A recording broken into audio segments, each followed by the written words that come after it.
Hey, I'm Olivia, And hey, I'm Dad. and you're listening to Soarin' Around WDW.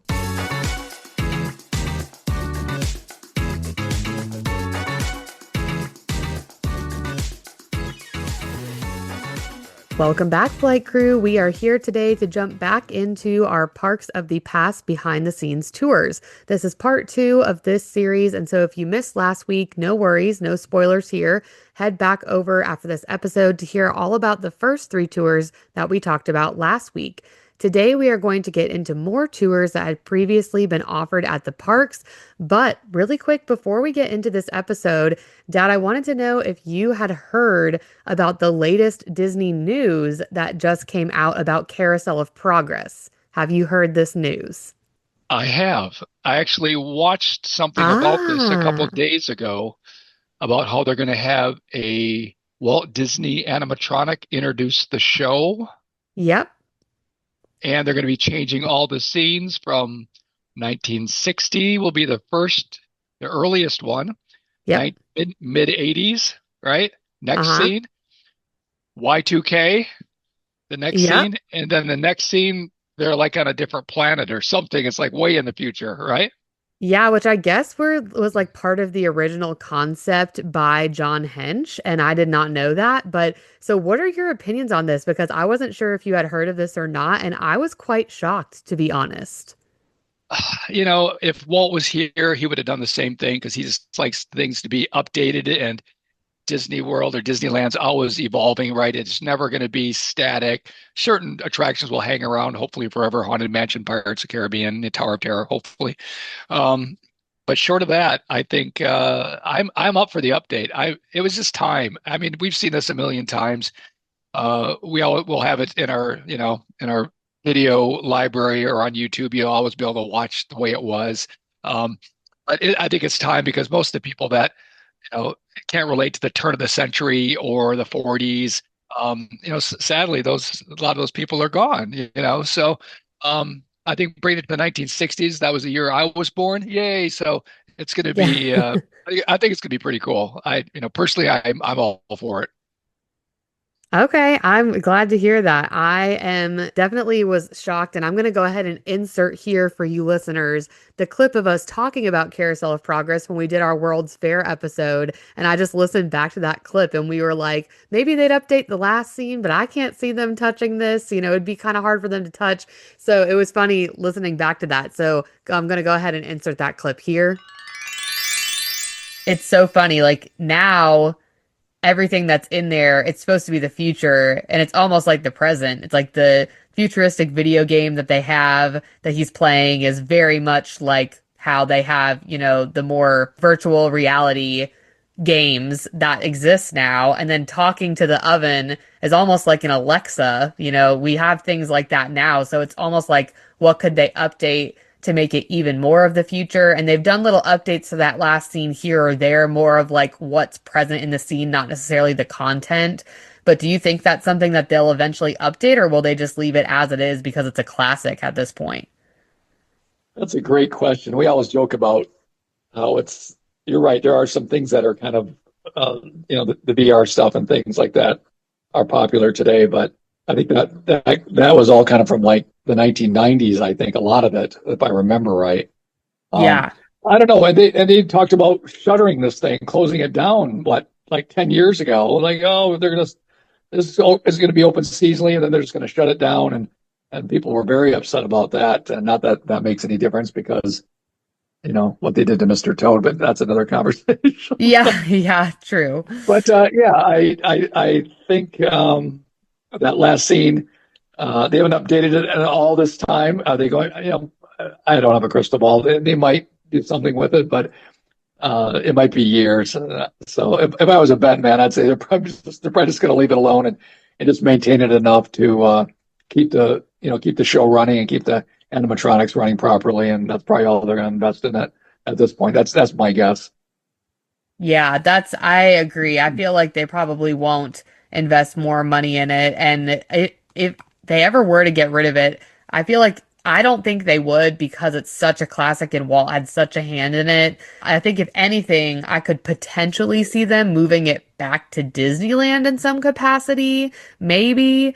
But I don't know. I feel like it's been there for so long at Disney World now. I mean, 75 to now, so 50 years that it has sat where it is, and the theater's kind of in a good location. It has the theme of Tomorrowland, the future, technically, even though, like we said, it's a little outdated. But yeah, it's interesting to kind of hear people's different opinions on that. But I hope it doesn't go anywhere. It's a nice attraction. I know Regan wishes it would just because from a challenge perspective, it's a big time eater, but it's a really good show. And just thinking about the beginning of audio animatronics and how they did that show and the idea of a rotating theater, it was just all very innovative. So it's really cool to see how early they started that back in the 60s. So yeah, now it's funny how much changes. I mean, that episode was just recorded back in September of 2025, and I mean, already they're talking about this, and we knew about the Walt animatronic a couple of months ago, but we did not know about these scene updates. And we had kind of said when they announced the Walt animatronic, well, maybe they are going to start touching more. And so it's just crazy to see that that's coming to life. And I agree. I do think the new scenes will be nice. I just am shocked that they're going to touch something that Walt had such a heavy hand in. And yeah, it'll be interesting to see, but I'm sure they'll do a great job with it. Very excited to see the Walt animatronic since I did not get to see that when I went to Disneyland. He was under refurbishment again. I don't know if they're making a lot of major updates or if he's back now. I haven't heard, but yeah, it is interesting to hear about all these different scenes. But I do like the settings that they picked. You know, in the 60s, it's supposed to be like 69 with the moon landing. And then, you know, just all the different changes in the 80s, Y2K. The futuristic thing will be interesting because the last scene was always supposed to be futuristic. And like we talked about in that clip that I just shared, it's been a little outdated for quite a while now. Like a lot of these things were things that came in the 90s or like the Alexa, all that kind of a thing. It's not called Alexa in the Carousel of Progress, but similar concept where he's talking to the oven. But I was very glad to hear they're keeping the song Great Big Beautiful Tomorrow because I was so nervous that that was going to go away. And so I think that will be great. But yeah, okay, well, good. I'm glad you had already heard about that and curious to see what's to come. I'm sure we'll talk about it once they give us more details next year. And they're keeping all the characters because we kind of Yes. grow up with those characters, right? So they're keeping all the John, the father, and all Uncle the kids, Orville. the daughter, Uncle Orville. So they're going to still use all those characters, but just put them in a different setting, which I think is great. If they would change out all the characters, I might struggle with it a little more. But now that they're keeping all the characters and keeping the song, Walt's animatronics going to introduce that first scene. That's basically was just Carousel Progress, right? They just had the little placard up there. Yep. I I think it's going to be you watch how well attended this is going to be now. You'll be, they'll be climbing over each other. I think to get into this for the first couple of years as they make this change. I think it's going to be that big. Okay, cool. Yeah, I'm excited to hear. It's definitely going to be exciting to see something new in Tomorrowland. It is funny that our Tomorrowland is getting this big updated thing, yet we've not heard much about poor Disneyland's Tomorrowland and the struggle over there. So we'll see what happens at D23 here in a few weeks and what they announce. But yeah, we're getting a little update here. So we'll see how it goes. It's always hard to lose something that's been around forever because we're big nostalgia people, but we also are about progress too. And that's obviously the whole point of that attraction. So, yeah, we'll see how it goes. So, now just a reminder before we jump into the behind the scenes tours that the information we're going to share with you guys today is not based on our own personal experience for any of these tours. This segment is really pulled together from a lot of time researching multiple guest reviews online, recaps, and firsthand accounts from people who actually took the tours that we will be talking about today. So just keep that in mind. We have not actually done these tours ourselves, but this is all information we found in research. So let's dive right in. First up is another showstopper, and that is the Marceline to Magic Kingdom tour. When most people talk about the Magic Kingdom tours, the conversation almost always goes straight to the keys to the kingdom. That's the iconic one everyone knows about, the utilidors, the backstage stories, all that. But there was another tour that longtime Disney fans absolutely loved, and honestly, it feels a little underrated today. the Marceline to Magic Kingdom tour. This was one of Disney's shorter and more affordable behind the scenes experiences.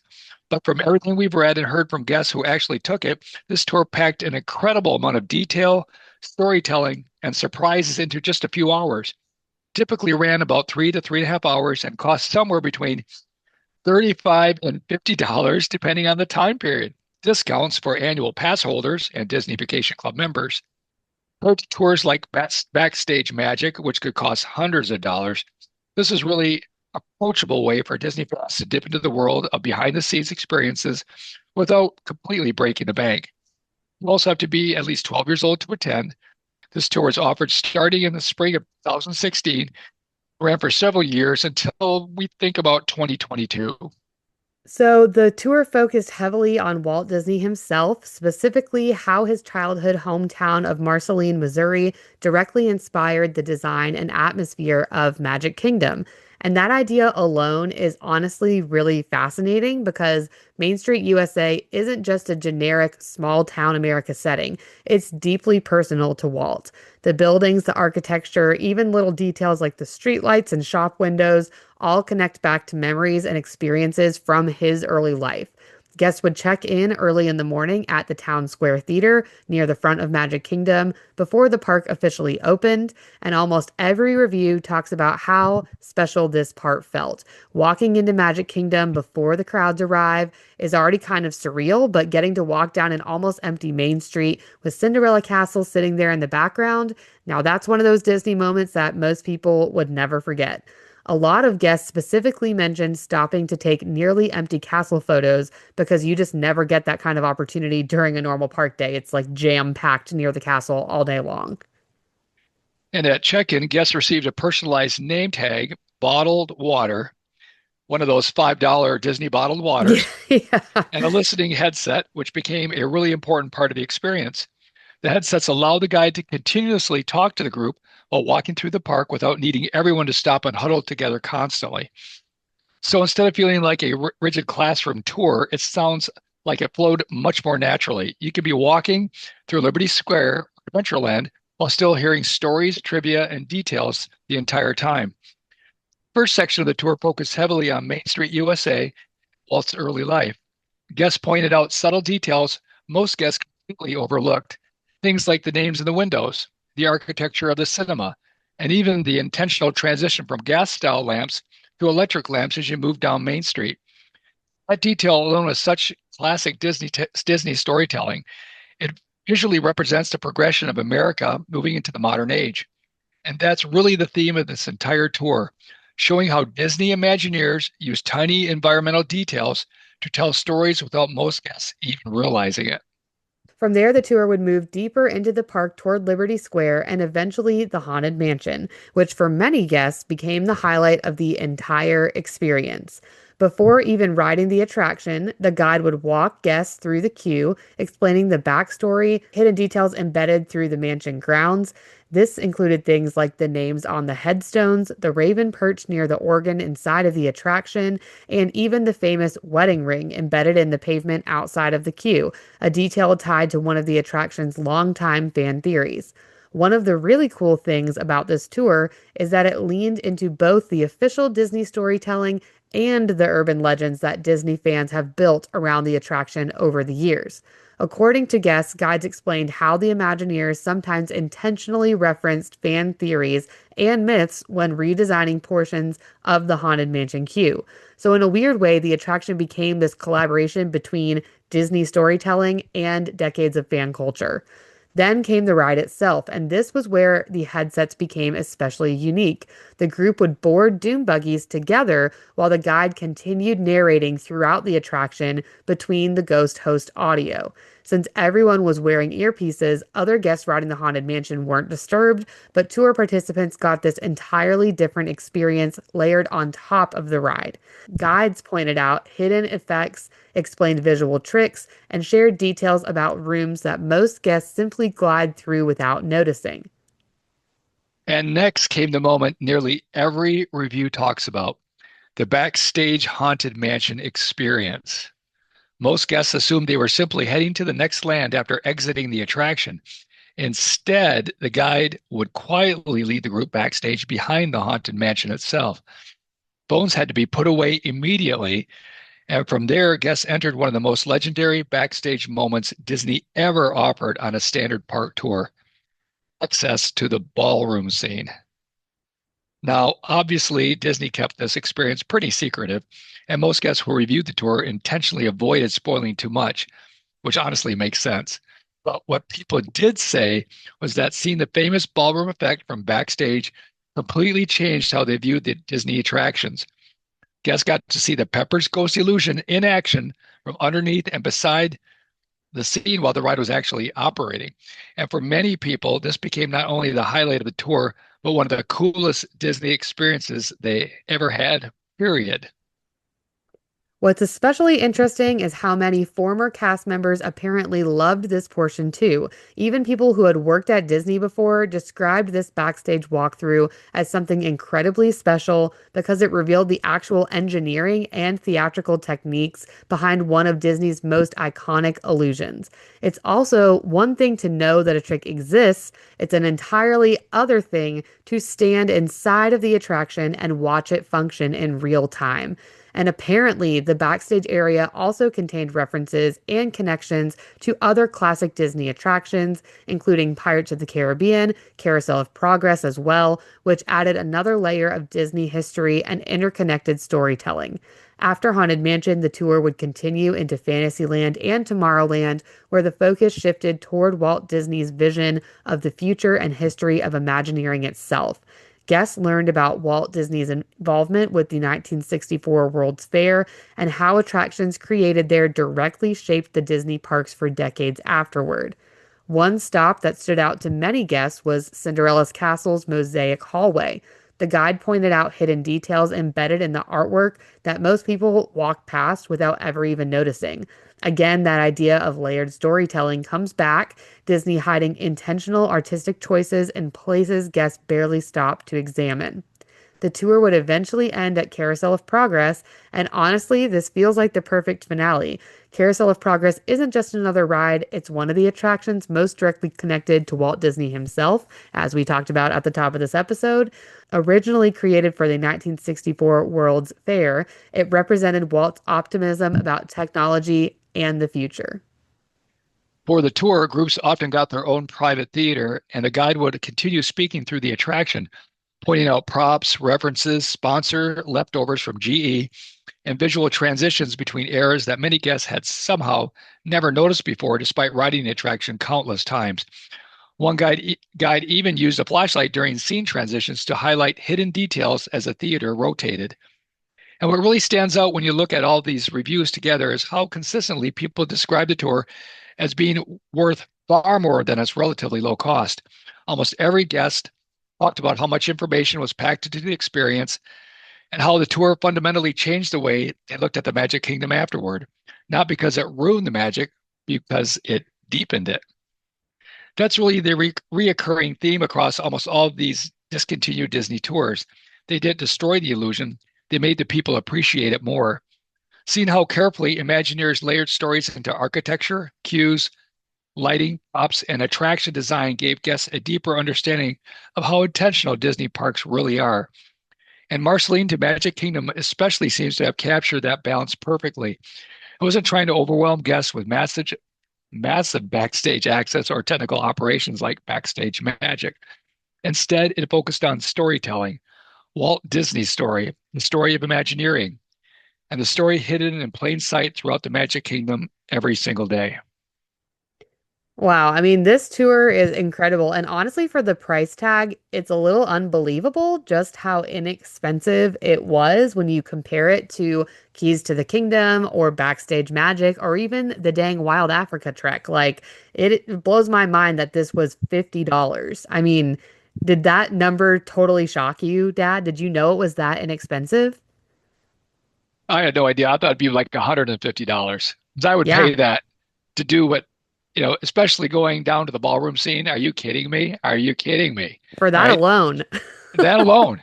And then all the other things. I think it sounds like it's just an amazing tour. They got it, that it wasn't that long ago. They got to really try, bring that back, maybe we get enough pressure, enough uh, people, write in and say, "Hey, we'd really like to see that back." Maybe they'll do it because sometimes that does happen.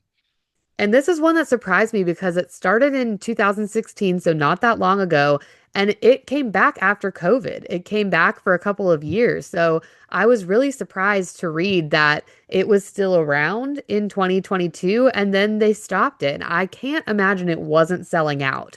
So I don't know what changed or what made them get rid of it, but yeah, I agree. It's one that I really hope that they bring back because it's so cool.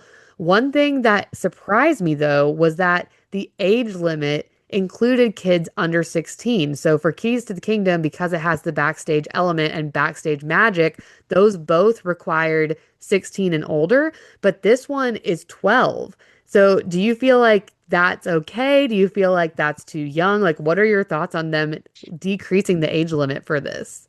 I was 10 when I first visited the Haunted Mansion in Disneyland, and it just blew my mind. Out of all the attractions I saw that day back in 1970, it blew my mind.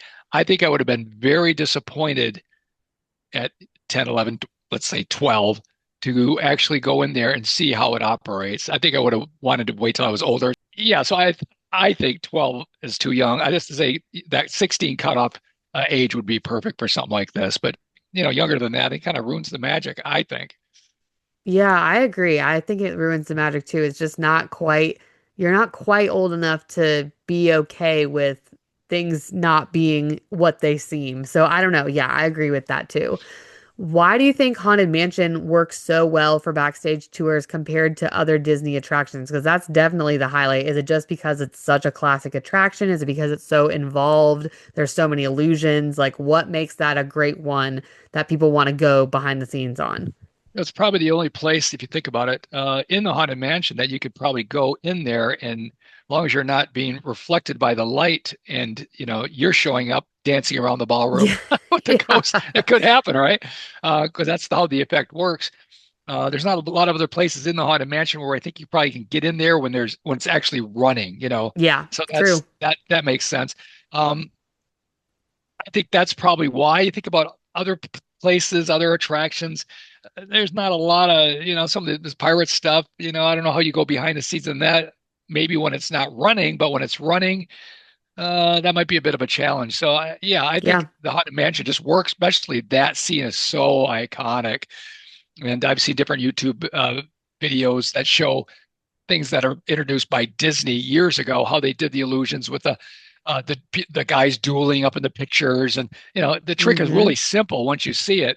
Um, but it'd be pretty cool to see those characters below you and above you, below the dune buggies and above the dune buggy track that are basically being reflected off that glass. They're not in the room; they're right on, just reflected off the glass, and it's such a great illusion. I mean, because it looks like they're out there on the floor dancing, right? So it's very well Yeah. done.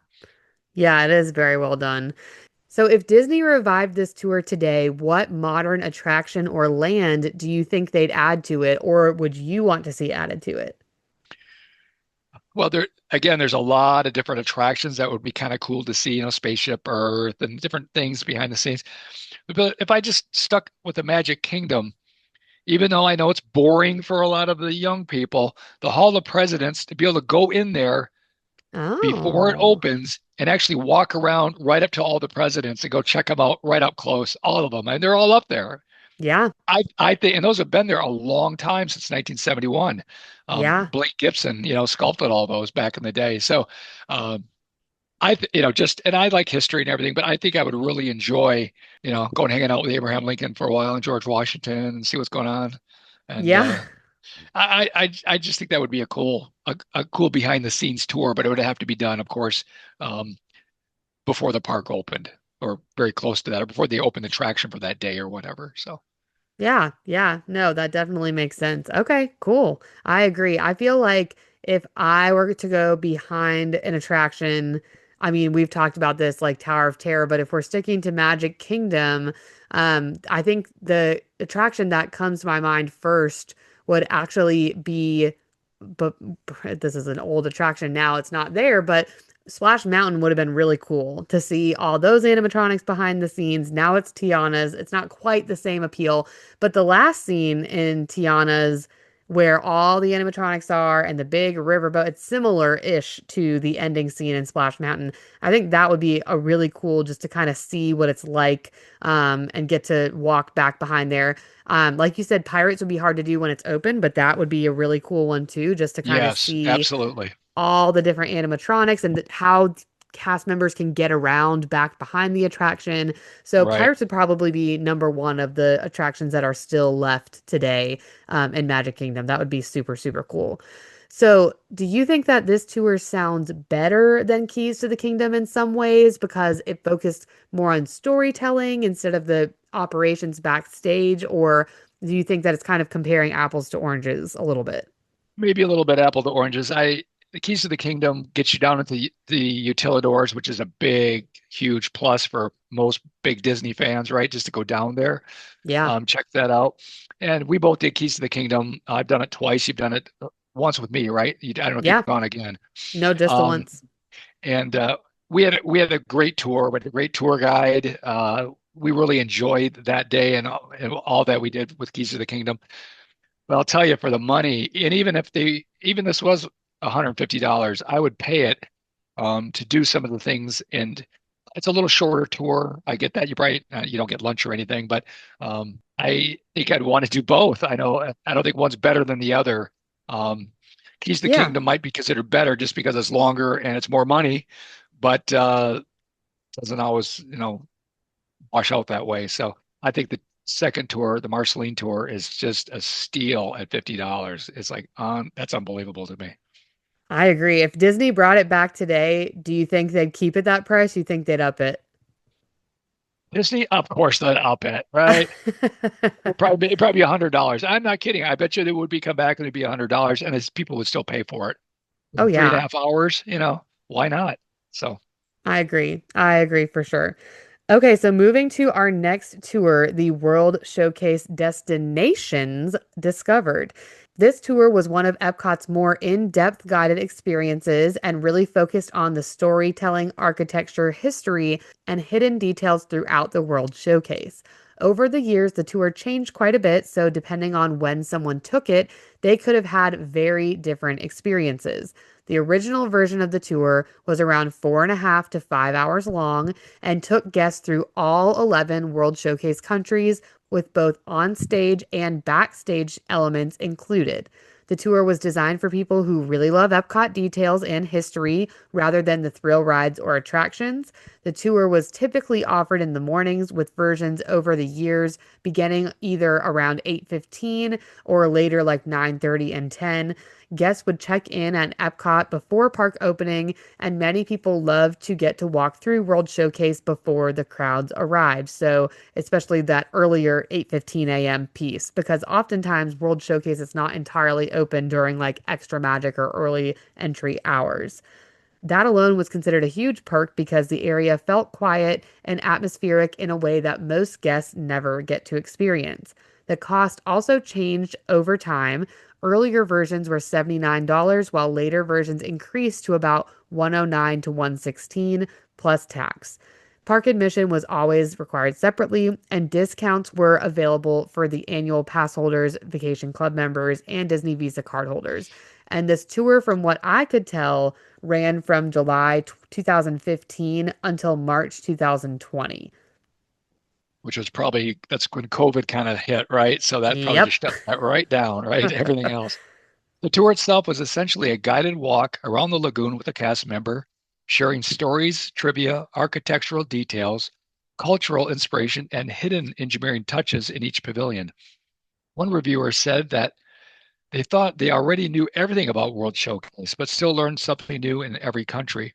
A few spoilers ahead of things you learn on the tour. So if you are worried this might come back someday and that would prevent you from taking it, skip ahead about 2 minutes. Some of the details guests learned included Victoria Gardens in Canada, inspired by the real Bouchard Gardens in British Columbia, hidden Mickeys and differences in the Canadian totem poles, sundial in the middle of the UK pavilion actually functioning accurately, school crests displayed in the United Kingdom windows, Morocco using real Moroccan craftsmen during construction. Famous story that Morocco intentionally included imperfections because only God is perfect. Japanese statue being gifted before Epcot was built and temporarily displayed at Disney's Polynesian Village Resort. I didn't know that. The clock inside the American Adventure intentionally missing the Roman numeral 4. Hidden Mickeys inside the Italy Pavilion fountains. Yeah, so a lot of these things I did not know about. And did you, Dad? Like, I mean, we're not spoiling the entire tour because I'm sure there's way more than this, but these are just examples of some things that people said and included on the reviews. No, I'm looking through the list, and I knew the Bouchard Gardens, the Victory Gardens in Canada was modeled after that in British Columbia. I knew that, um, and that's about it. All this other information is all relatively new to me because I haven't really done a lot of deep diving on Epcot. Magic Kingdom, yes, over the years, but not so much at Epcot. So that's very interesting. Okay, good. Cool. Yeah, lots of really cool information on this. And a lot of the reviews emphasized how much more appreciation they had for the World Showcase after taking this tour because most guests normally rush through the area on their way to attractions or food booths without really stopping to notice the little details like this.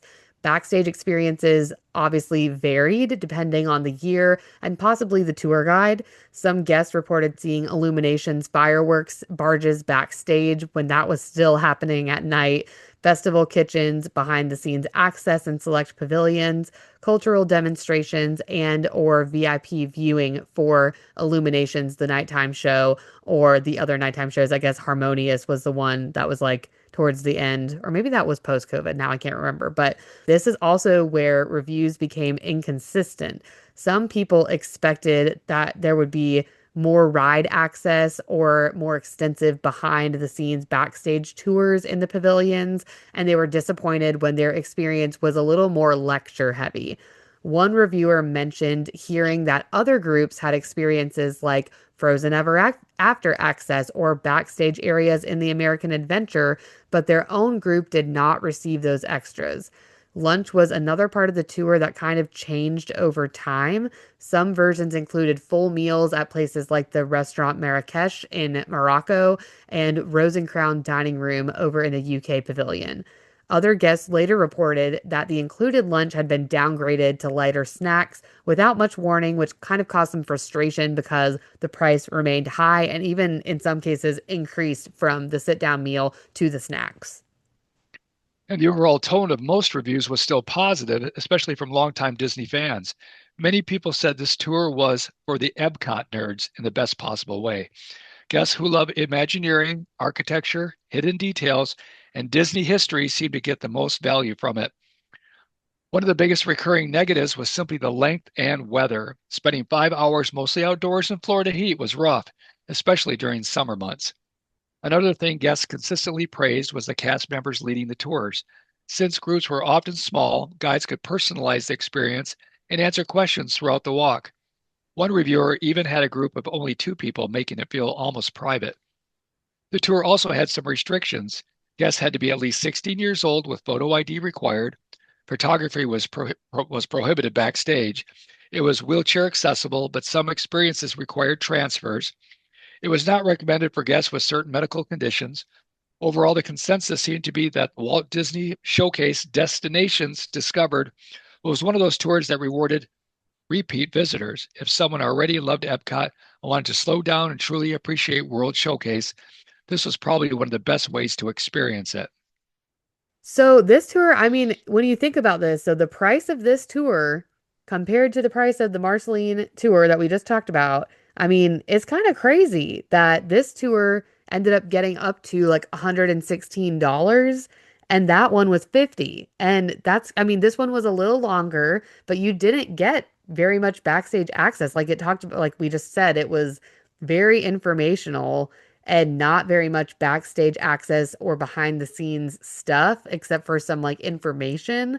But so what are your thoughts overall on this tour? Yeah, I guess if you're someone like myself that wants the backstage access, you just don't bother with this tour.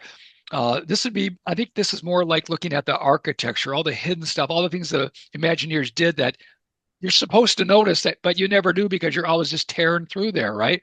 Yeah. We've commandoed Disney and all the places, Epcot, Hollywood Studios. We've commandoed that, just flying through that how many times because you just want to get to everything and you got to do everything and you're on Yeah. your phone constantly. I mean, it's too bad it has to be like that, but there's this would be a great tour for someone who just wants to slow down, not have all the people around, especially the early tour, and just go and enjoy and learn about all the things that the Imagineers did because they put a lot of effort into these pavilions, and a lot of it you'll just never notice.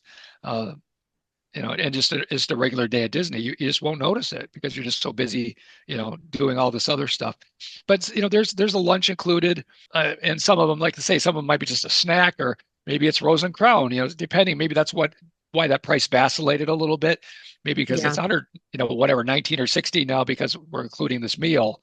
But yeah, I personally, I wouldn't have a real interest in this because again, there's not the backstage experience, and that's what I'd be after. Yeah, I hear you. I definitely agree. And I guess for me, it's just surprising that the price is as high, but I guess there is the meal. So yeah, I don't know. Well, it's interesting to hear about. But which World Showcase Pavilion do you think would be the most interesting to learn deeper history about if you had to choose? Well, my family's all from Finland, and I had a grandma that was her heritage was Norway. So I thought maybe the Norway one would be kind of leaning toward that. But I think I thought about that a little bit more, and I thought I think China's a large pavilion. There's a lot Yeah. going on there. A lot of people never really venture into China. They might go see the movie, maybe. There's a lot of other cool things that they have in some of those, like almost like a museum in there. Um, Mm-hmm. so I think I picked China because it's one I've never really spent a lot of time in. I only did a couple times years ago, and I was pretty blown away by everything that's there. It's not this big fancy attraction. They have the movie, but there's a lot of like museum pieces and some real interesting facts about China. China's as we all know, is a huge country. So, very storied history and everything. So yeah, I would pick China. Okay, cool. Yeah, I love that pavilion and I love the food there. We ate there this last time and it's one of my favorite spots in Epcot. It is so good. So I agree. The pavilion that I kind of had thought about was Germany because I love the little train area at the front there. And then wasn't that one of the pavilions that was supposed to get an attraction and then never did? I believe so, yes. And all they have basically, and they have some cool stores there. And there's a there's a forgive me if I can't remember. I've never been into the restaurant there, but it's almost like what is the big fall festival they have in Oh Germany? yeah, like Oktoberfest. Yeah, it's like a beer October, like a big garden. October. Yeah, it's like a beer garden thing going on in there. And sometimes they have the uh the bands playing in there. That's it's a big festival, big festive type restaurants, kind of mimicking the a beer garden situation like they'd have in Germany during Oktoberfest. So, but yeah, right. I believe that was set up for a ride, and for some reason, the funding must have fell through or whatever. People, the country don't want to pay for it. Um, Yeah. and so basically, you have that. I think there's a cool toy shop, Christmas shop there, if I remember right. Hmm. Um, some different specialty type shops there, and then the train is out front there, which I love that too. That's something I always enjoy watching and taking a peek at when we're there. But yeah, that would be interesting to find out what they had planned there and slated there for an attraction. Because I think you're right that it was slated, but it obviously never got built. Yeah, when I was just looking up, it says it was supposed to be a Rhine River cruise, like a dark boat ride. So it'd Okay, be interesting if you got to hear a little bit more about the plans for that and kind of what that was supposed to be and where it was supposed to go and seeing the space. So I think that would be sure. cool to Yeah, learn a little bit more about. Which pavilion do you think has the best hidden details overall? every one of those pavilions have a lot of details. I'm not an expert on it, so it's really hard for me to say. There's something about the Mexico pavilion that's super cool. Oh yeah. Uh, just the vibe. I mean, just looking at the kind of the Aztec type pyramid that it's situated in, the facade in the Mm-hmm. front. You walk in and then you get inside, and this is like the shops you'd have in Mexico, right? All these little vendors, and they're um, I don't know if they have glass blowing in there or they have Yeah, I think so. okay. And there's different there's different there's a little bar area in there off to the right when you go in, and then in the back is the restaurant. Which I think the idea was great. The vibe is great. I think the food is horrible and it was really expensive. Only went there once. I'd never go back. Just Same my here. just my thought. I couldn't even see the menu because it's so dark. It's very Um, dark in there. this was back when, I don't think I even had a light on my phone kind of thing. This is back in the flip phone days. But I remember not even seeing, I can't even read the menu. It was so dark back there. So but anyway, the whole vibe of that, and then of course the attraction there is a cute attraction. It's well done. So yeah, I would say, and I'm sure a lot of people might say, oh no, it's France, it's Italy, and they could be very well be right, but that pavilion, the detail in that pavilion, inside and out, I always thought was pretty darn cool. Very impressive. Yeah, I agree. I think that is a really cool pavilion. I do also like the UK. I feel like it's got a lot of cool little things in that garden area and Oh kind of yeah, the yep. meet and greet area. I do think the UK could do more, and we've kind of hinted at that before and different things when we were talking about it back in our Epcot Parks of the Present series. But I do really like the UK as well. But Mexico's probably top for me too. I absolutely love it. It's just a really cool vibe in there. The last tour that we're going to cover today is the Taste of the Magic Kingdom VIP tour. It was a 3 hour guided experience that combined Disney snacks, backstage access, Disney food history, and even a secret tasting of an item that Disney chefs were still developing. Basically, imagine if Disney took a food crawl around the park and mixed it with a mini behind the scenes tour. This culinary experience officially debuted on February 24th, 2019. Really bad timing because obviously COVID came like 3 weeks later. It was permanently discontinued once the parks closed for COVID and it never reopened. On paper, this tour sounds incredible. You're getting backstage kitchen access in the Magic Kingdom, hearing stories from chefs and cast members, and tasting iconic snacks and getting a little peek behind the curtain of how Disney food and operations actually work. The tour started over at Tony's Town Square restaurant on Main Street. Guests checked in around 9 a.m. And before things officially began, there was coffee, tea, bottled water, and Mickey cinnamon rolls. I'm in, waiting for everyone. One thing Disney was apparently very strict about was footwear. Since guests were entering active kitchen spaces backstage, closed-toe shoes were required. No sandals or flip-flops allowed. The guides opened the tour by talking about Disney food memories and how food has become such a major part of the Disney vacation experience, which honestly feels very true now. For a lot of guests, planning snacks and dining is practically its own attraction category. Right, Olivia? Oh, yeah. From, from there, the group headed to Casey's Corner, where guests got a peek into the tiny kitchen area backstage. One of the fun facts shared during the stop was that Disney apparently underestimated how popular Casey's would become, so a lot of the actual food prep happens elsewhere, including Tomorrowland Terrace. Then the tour moved into Adventureland for what sounded like one of the strongest stops of the entire experience, the Jungle Navigation Company Ltd. Skipper Canteen. Guests not only got backstage access to the kitchen and expo areas, but a chef came out to answer questions while everyone sampled buffalo chicken spring rolls and the Schweitzer Falls slush. A lot of reviewers specifically praised this portion because it felt more interactive and personal. Several people also mentioned loving the random Disney history details shared here, especially the fact that the butterfly display in the SEA room supposedly came from Lillian Disney's personal butterfly collection. After that, the tour basically became a progressive Disney snack crawl around the Magic Kingdom.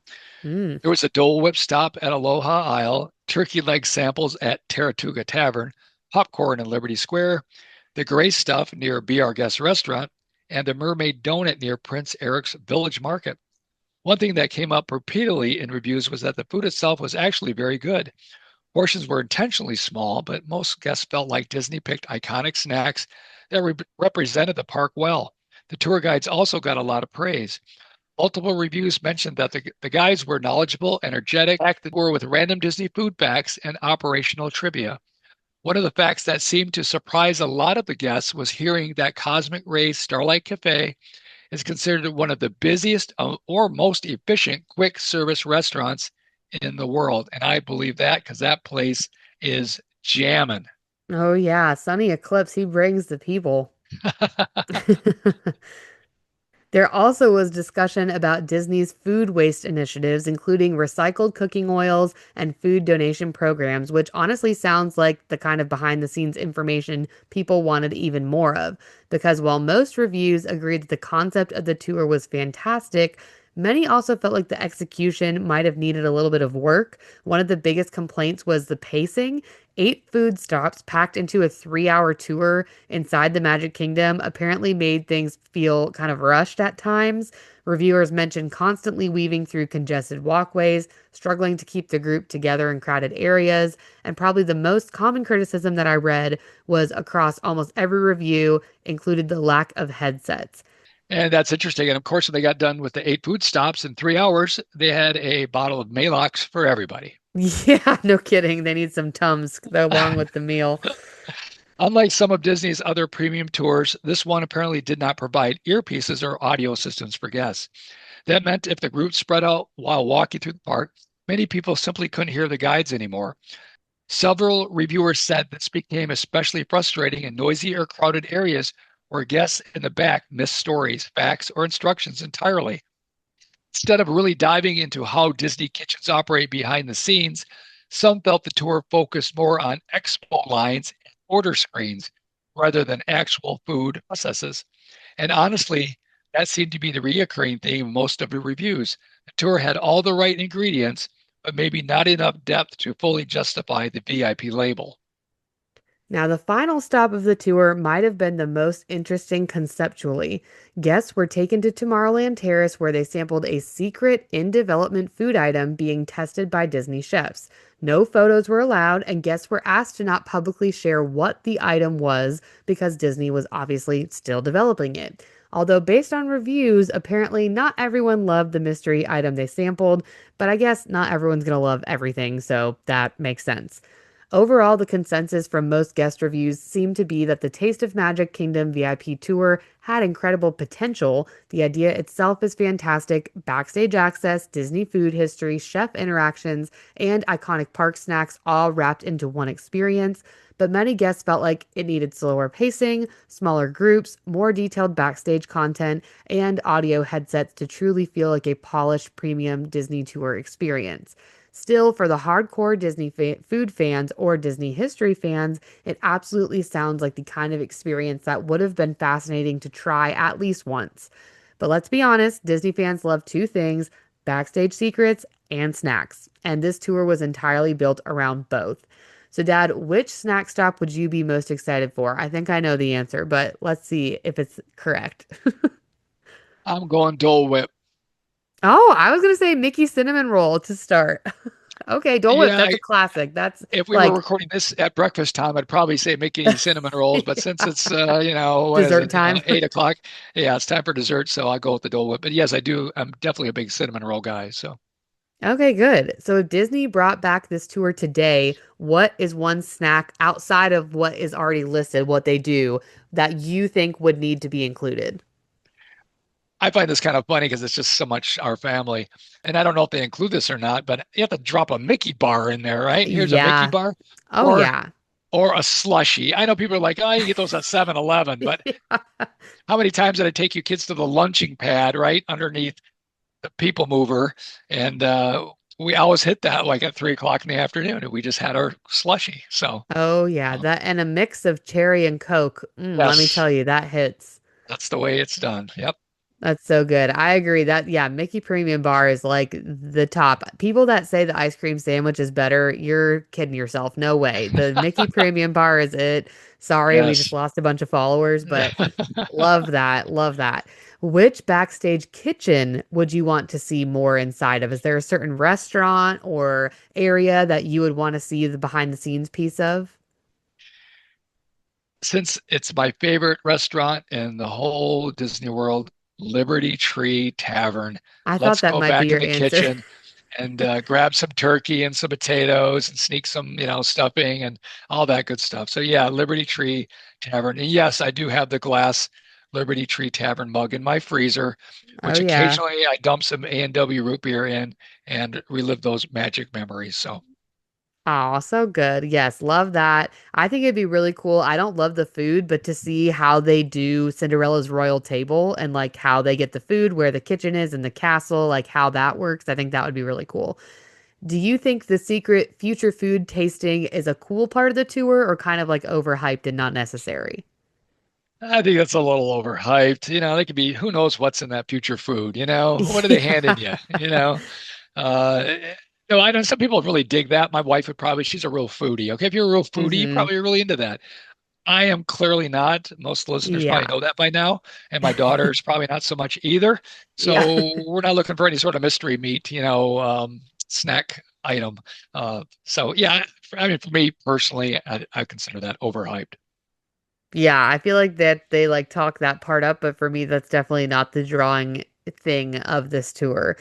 If they got rid of the part in the name that says VIP, I think maybe that would help with some of the complaints about it being like this fancier tour. Do you agree? Like, why can't they just call it like Taste of the Magic Kingdom tour? Yeah, the VIP tour is a little bit of a misnomer in this. You know, and part of me would probably like to take that tour. I guess I like snacks, Yeah. right? So I know you like snacks too, and Yes, especially sure Disney do. snacks. Uh-huh. So I can see us bopping through there, and it's just something different. It's not your typical behind the attraction scenes type tour or whatever. It's just done a little differently, and I'm sure I would just find some interest in this, something like this. So yeah, I would do this. Yeah. Okay, cool. I like it. All right. Well, let's rank these six tours that we have talked about over the last two parks of the past episode. So, to review for everybody and recap, we talked about Backstage Magic, Undiscovered Future World, The Magic Behind Our Steam Trains Tour, Destinations Discovered, Marceline to Magic Kingdom Tour, and the Taste of Magic VIP Tour. So, Dad, what would be your order from best to worst of what you would want to do for these tours if money was no object? Take out the cost. If money was no object, what is the tour you'd want to do most to least for these six? Well, number one, of course, the Backstage Magic Tour. They got to bring that back. I really would love to do that. That's the big dollar one, but money's no object, so that's Yeah. number one. Number two, the Marceline to Magic Kingdom. Yep. Uh, I kind of slide it in next to kind of a Keys to the Kingdom kind of tour. Obviously very affordable, but that sounds extremely interesting. And that rivals actually Backstage Magic only because they're getting me in the Haunted Mansion, and that's That something. Haunted Mansion piece. Gosh, I got to do that. Uh, Next one, I had to put the destinations discovered. Now it's kind of getting a little murky. Those two are really right up there, one and two. These can almost be interchanged amongst each other, but destinations discovered. Number the fourth one, undiscovered future world, the magic behind our steam trains, and then the Taste of Magic VIP tour would be last. But I would do it. I would do all of these. I would, and some of these, like Undiscovered Future World, I did. Yeah. Wasn't thrilled about it, but it was a decent tour. So yeah, that's my tops or my six in order. Okay, yeah, I like that. So am similar for the first for me would be Backstage Magic with very close behind it, Marceline to Magic Kingdom Tour. I think Backstage Magic for me getting to see a lot of the Hollywood studio stuff that is different now, but the costuming and all that stuff is really cool. So that would be really cool. And then yeah, Marceline to Magic Kingdom at number two. For number three, I would say the Undiscovered Future World, maybe because if they included like they did for you a little bit of getting into an attraction, how you did with the energy adventure. I think that could be Right. really cool. And then for me, number four would be Taste of the Magic Kingdom tour. And then the Behind the Steam Trains, and then Destinations Discovered in last place. So yeah, like you said, once you get past the first two, it's kind of murky. They all are very cool. I would do all of them. If somebody walked up to me and said, "Hey, you want to do this tour for free?" I would not turn it down, that's for sure. There have been so many awesome behind the scenes tours and experiences that unfortunately most of them got the axe due to COVID and just have not returned. So let us know your thoughts in the comments on which tour you would want to see back at Walt Disney World as the first option. Such a fun discussion with these tours as always, Dad. We are going to have some like episodes between this and our Parks of the Present behind the scenes tours. We actually recorded all of this out of order, so I'm a little out of whack of like where we're at in the schedule, but this episode will be coming out, and then our pre-trip France will be coming out next, which I have already recorded. And then we will be getting into, while I'm in France, before I can record any post-trip episodes, our Parks of the Present behind the scenes tours episodes that Dad and I have recorded, talking about everything that's currently offered at Walt Disney World. And eventually down the road, I think next year, I was talking to our friend of the pod, Katrina, who's done a ton of the behind the scenes tours, especially at Disneyland.